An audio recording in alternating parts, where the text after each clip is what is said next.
আমরা এখন যাব বর্মা বাজারে। আমাদের একটা ফ্রিজ আছে, ফ্রিজটা দিয়ে আসছিলাম। ফ্রিজের জন্য বর্মা বাজারে যাব। সেখানে পুরাতন ফ্রিজ দিয়ে আপনি নতুন ফ্রিজ আনতে পারবেন, এটা আপনাদেরকে দেখাবো। এবং আপনারা সেখান থেকে পুরাতন ফ্রিজ দিয়ে নতুন ফ্রিজ আনতে পারবেন। তো আমাদের গন্তব্যস্থান হচ্ছে বর্মা বাজার। তো বর্মার বাজারে আপনারা কীভাবে যাবেন? গফাগুড়ি মোড় থেকে ভ্যানের মাধ্যমে আপনারা বর্মার বাজারে যেতে পারবেন। বিশাল থেকে গফাগুড়ি মোড় থেকে সোজা বর্মার বাজারে বললেই রিক্সা নিয়ে আসবেন। ভ্যানের মাধ্যমে, অটো রিক্সার মাধ্যমে আপনারা বর্মা বাজারে আসতে পারবেন। আমরা কাকচর বাজার মানে নতুন বাজারে আমরা চলে আসলাম। এই নতুন বাজার থেকে আমরা নতুন বাজার পার হয়ে তারপরে আমরা বর্মা বাজারে যাব, বর্মা মোড় হয়ে বর্মার বাজারে যাব। তো আমরা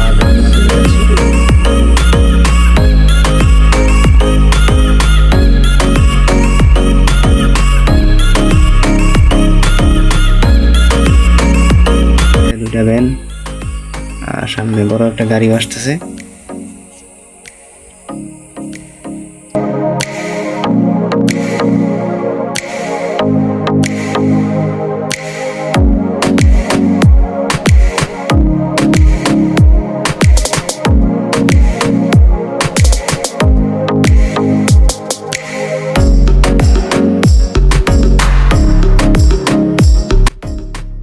সামনে ছাগলের বাচ্চা আছে দেখতেছি তিনটা। ওই ছাগল সর ছাগল সাইড দি ছাগল সাইড দি হাস হাস হাস হাস।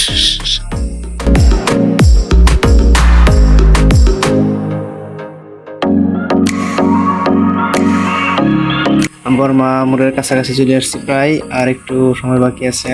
আমরা যাচ্ছি আমাদের গন্তব্যস্থানে। ভ্যান দিয়ে যাচ্ছি পঙ্কিরাজের মতো, অনেক স্পিডে যাচ্ছি। এই ছাগল আবার দুটা, ওই ছাগল শেষ যাচ্ছি আমরা। ভ্যান অনেক গতিতেই যাচ্ছে, কারণ এই রাস্তা দিয়ে সবসময় ভ্যান চলাচল করে। আমাদের একমাত্র এই কুত্তা দিয়ে সামনে, এই কুত্তা হয়ে শেষ। আমরা বর্মা মোড়ের কাছাকাছি চলে আসছি প্রায়, আর অল্প একটু বাকি আছে। তারপরে বর্মা মোড়, তারপরে হচ্ছে বর্মা বাজার। আর 2 থেকে 3 মিনিট সময় লাগতে পারে। আমরা বর্মা মোড়ের কাছাকাছি চলে আসছি।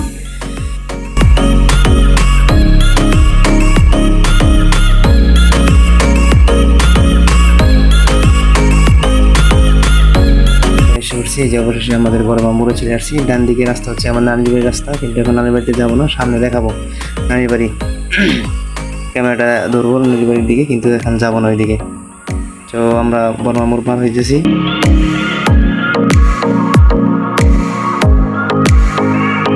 চলে আসছি, আর কিছুক্ষণ সময় হয়েছে। এই যে ওইদিকে আমাদের নানির বাড়ি দেখা যায়, ওই যে এখানে একটা ইট ফালা আছে, তারপরে ওইখানে আমাদের নানির বাড়ি। ওই যে ছেলেরা দেখতেছে, আমরা ভিডিও করতেছি। তারপরে বর্মার স্কুল আছে এখানে সামনে, আর অল্প একটু বাকি। আমরা স্কুলের সামনে চলে আসছি প্রায়।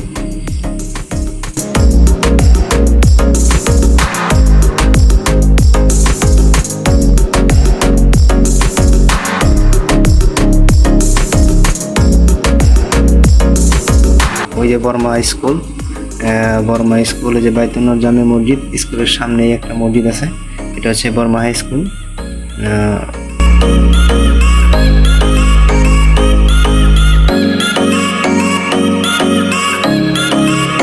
আমাদের গন্তব্যস্থানে, যেখানে আমাদের ফ্রিজটা ঠিক করতে দিয়েছি।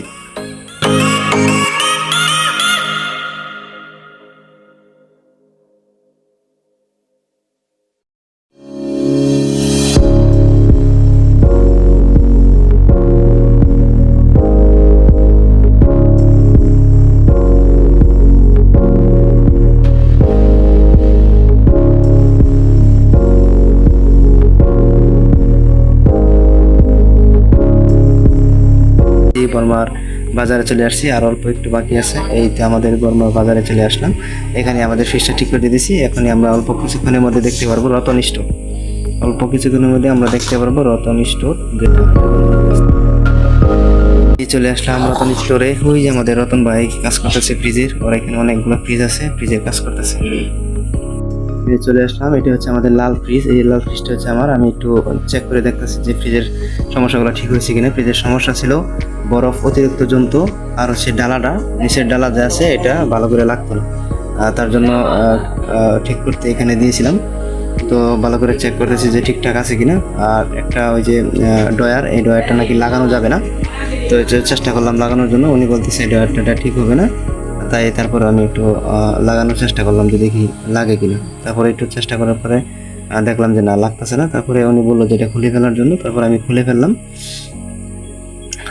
খুলে ফেলে তারপরে রেখে দিলাম। রেখে দিয়ে এটা ভ্যানের উপরে তুলবো, এখন তুলে তারপর এটা নিয়ে আসবো। তো এখন আমি রতন ভাইয়ের সাথে একটু কথা বলবো।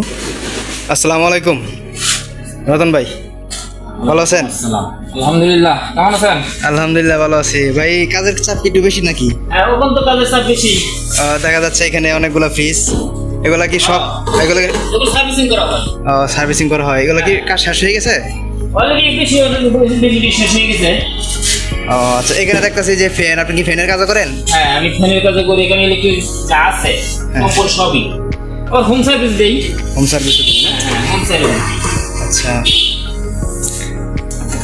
শুনলাম এখানে নাকি পুরাতন ফ্রিজ দিয়ে নতুন ফ্রিজের ব্যবস্থা আপনি করতেছেন? হ্যাঁ, আমি ঈদের পরে শুরু করছি আপনার পুরাতন যত নষ্ট ফ্রিজ আছে এগুলো নিয়ে আবার এখান থেকে আপনার নতুন এমনি সার্ভিসিং করে ঠিক করা ফ্রিজ আছে, নতুন ফ্রিজ এগুলো দেওয়া হয়। ও আচ্ছা, আচ্ছা, মানে পুরাতন ফ্রিজ দিয়ে নতুন ফ্রিজ আপনি দিবেন? হ্যাঁ, তার জন্য যোগাযোগ করতে হবে আমার সাথে। জি, আপনার এই দোকানের লোকেশনটা একটু বলেন। যোগাযোগ করতে হবে বড় বাজার শালো মাইমেশন। আচ্ছা, আপনার ফোন নাম্বারটা একটু বলেন। 01905 17 18 53। আচ্ছা, যদি আমাদের পেজ থেকে যদি কোনো ফলোয়ার এখানে যদি আসে আপনাদের এখানে ফিস ঠিক করার জন্য, সেই ক্ষেত্রে কি কোনো ডিসকাউন্ট দেবেন? হ্যাঁ, ছাড় দেব। আচ্ছা, যদি আপনারা দর্শক এখানে যদি আসেন ফিস ঠিক করার জন্য এবং আমার পেজের নাম যদি বলেন সোহাগ এন্টারটেইনমেন্ট বিডি, তাহলে কিছুটা ডিসকাউন্ট পাবেন ভাই বলছি। ছাড় দেব।